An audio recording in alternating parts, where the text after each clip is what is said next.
আজকে ছিল রবিবার আর আমার আজকে কিছুই প্ল্যান ছিল না। তো অনেক দিন ধরেই আমাকে সিমি-রিমি বলেছিল হোয়াইট সস পাস্তা খাওয়াতে। তো আজকে ভাবলাম সেটাই করি। তো তার জন্য দুপুরবেলা না বিকেল টাইমে আমি আর বিদিশা বেরিয়ে পড়ি সিমিদের বাড়ি যাওয়ার জন্য। তো আর আজকে আমার মা-বাবারও একটু বেরানোর ছিল। তো যাই হোক আর আমরা পৌঁছে গেছি সিমিদের বাড়িতে। গিয়ে একটু ছাদেতে অঙ্গি-ভঙ্গি ঢং করে নিলাম, ফোনে ভিডিও শ্যুট করলাম। তারপরে খিদে পেয়ে গেছিলো, খেতে বসে গেলাম। ওদের ঘরে আজকে রাইস চিলি চিকেন হয়েছিল, যেটা আমার খুবই ফেভারিট আর ওদের হাতের আমার খুব ভালো লাগে, তাই গিয়ে খেয়ে নিয়েছিলাম। দেন আমরা রেডি হয়ে যাই হোয়াইট সস পাস্তার জন্য। এখানে বসে আছে, এখানে টিভি দেখতেই ব্যস্ত, আর এখানে আমরা রান্না করছি।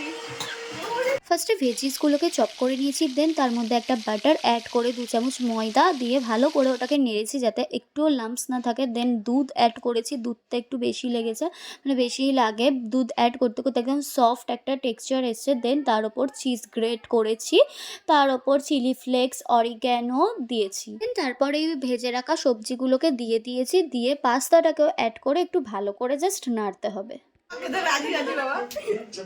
এরা দেখো রান্না শেষ হতে না হতেই এরা এখানে হ্যাংলা পাড়া শুরু করে দিয়েছে। আর এই হলো আমাদের ফাইনাল লুক হোয়াইট সস পাস্তার। এরা মারপিট করছে গাইস। যে কোনো একটা তুই না, যে কোনো একটা ওকে দে। দেখো এখানে দুজনের অবস্থা দেখো, এই কীর্তি করে এরা। এবার আমরা সবাই নিয়ে বসে পড়েছি খাবো বলে। রিভিউটা তোমরাই শুনে নাও। তুই খেয়ে বল এবার। আগে খা, তারপর হাতটা নাড়। পড়ে যাচ্ছে। কেমন হয়েছে? Thank you for watching, like and subscribe.